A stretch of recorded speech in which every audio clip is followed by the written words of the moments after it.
Anthea Hartig. Thank you, Jim and Dr. Ann Clark and the Commonwealth Club. Warm greetings to my fellow panelists and to our audience. Thank you for being here tonight. In a place where green space has always mattered, Golden Gate Park stands out as a historic horticultural masterpiece. As Mr. Buell and the Recreation and Park Commission and Department deeply understand as the park's longtime stewards, it is one, clearly, of the city's greatest treasures. It is thus, in my opinion, worthy of all designations, protections, and careful and multi-dimensional stewardship so that it will have a meaningful and sustainable future. And by multi-dimensional, I mean the scenic, natural, cultural, environmental, and recreational elements and attributes of a resource of this magnitude and type. As you know, designed by Hall and McLaren in the 1870s, Golden Gate Park boasts an incredible array of historic buildings, sculptures, monuments, and landscape features. Our generations, collectively, although it might be nice to see slightly younger generations in the crowd, but hopefully they're online, live streaming us right now. We've inherited a Golden Gate Park as one of the most important design cultural landscapes in the nation, if not the world. And a design landscape is defined by the National Park Service as a cultural landscape that was consciously designed or laid out by a landscape architect, master gardener, architect, or horticulturalist according to design principles, end quote. As such, the entirety of the GGP was listed proudly on the National Register of Historic Places in 2004, joining important cultural landscapes like this one that are designated as National Historic Landmarks, which is the highest designation in the empire, local historic districts, and local individual landmarks all across the country.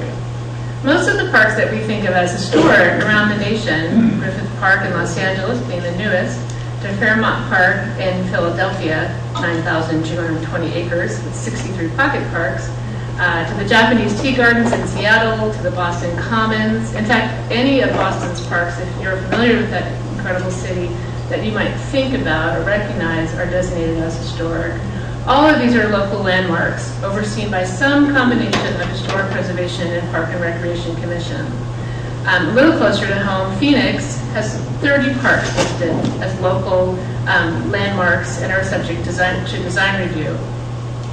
Of course, the National Historic Landmark Central Park in Manhattan, which many see as both either a bane of park existence or a model of public-private partnerships, is also a National Historic Landmark and is co-managed, of course, by the Central Park Conservancy, but as well as the New York City's Department of Park and Rec, and has oversight of the National Park Service itself because of its National Historic Landmark designation.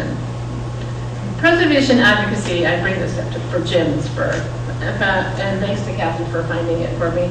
Preservation advocacy in San Francisco has long been a critical voice in the city's evolution, whether it be vocalizing concerns against planned freeways, ta-da, 1948, decimation of neighborhoods, or the changes in the financial districts. Some of its parks, like Alamo Square and Washington Square Park, have already received local designation. And the fears of fossilization or amberization, which I don't think is a word, but you know what I mean, in my opinion, coming from both local government and state government and now working for the National Trust, seem far-fetched, almost as far-fetched as saying that somehow Golden Gate Park is not historic. I find it fascinating that if a botanist says, that's an oak tree, we say, oh, right, that's an oak tree. Historians, not defending my hilt, I know. If historians say, hey, that's a historic place, you're like, oh, really? You sure? Yes, we're sure. And in fact, in this case, as one of my dear colleagues pointed out, historians and landscape historians and landscape architects could help discern the cultural significance of said oak tree in my example. So I'd like us to think about collectively local designation with well-detailed accompanying design guidelines that ideally can streamline and manage change in Golden Gate Park. And think about the cross-pollination or pollination of specializations on each of the Historic Preservation Commission, as well as the Rec and Park Commission. And think about kind of a world where perhaps we can check hyperbole and ego at the door so we could have enhanced decision-making. Golden Gate Park Master Plan seems to provide an excellent framework. It was incredibly done and well hammered out as it delineates with the easterly and westerly zones of the park. So in closing, think I have 1 more minute left. Brief thoughts on how to manage in my mind, which has become a heated issue. First, strive for balance. Secondly, base our conversations on facts. 3, amass best practices and ideas from around the nation, state, nation, and globe. And so ideally, that we can arrive at a place of collaborative management, both in philosophy and set of practices that can enact the park master plan, use the expertise of groups like the New Historic Preservation Commission, Audubon, San Francisco Architectural Heritage, National Trust, advocates like the GGPPA, Cultural Landscape Foundation, et al., and all the incredible people who care deeply about Golden Gate Park. And I thank you for allowing me to be here.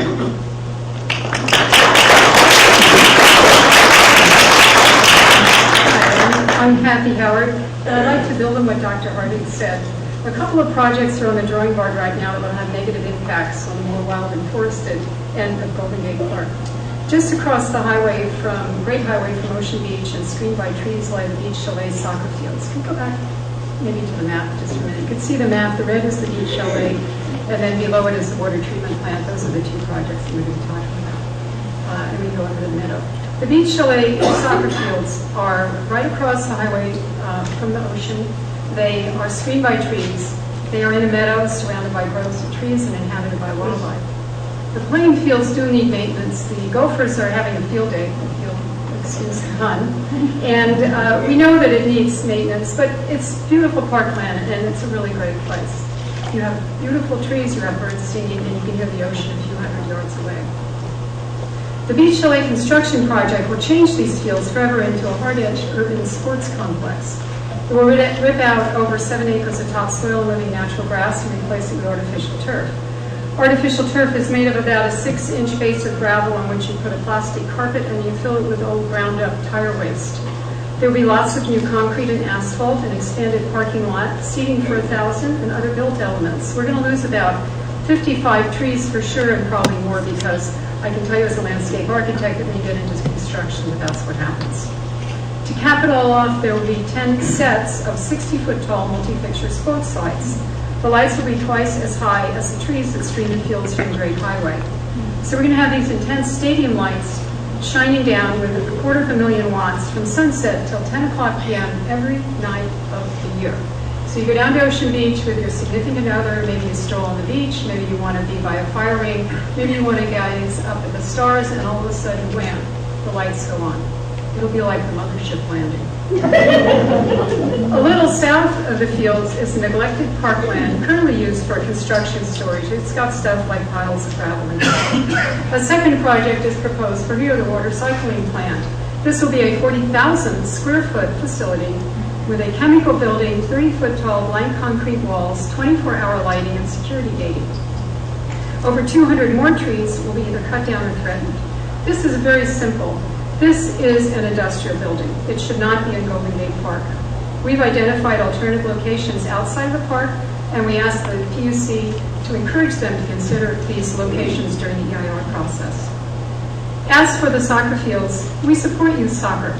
We think it would be really great if kids could play on a quality, real grass soccer field. We think the field should be renovated with real grass using modern construction methods, better drainage, good sod, and some kind of gopher controls. Yes, there will be more maintenance, but Recon Park is pursuing endowments. Let's use one for a groundskeeper for all of Golden Gate Park's playing fields. We think the kids are worth having that experience of playing on a natural grass field. And let's have a broader vision for this whole part of Golden Gate Park. How about new meadows? Have you ever tried to get a picnic table on a holiday weekend? How about an additional grass practice area for the soccer players? How about a native plant reserve, a wildlife habitat? A few years ago, I visited a bulb garden, the Hortus Laborum, near Amsterdam. It preserves the old DNA stock for the original bulbs that were brought from the Middle East hundreds of years ago.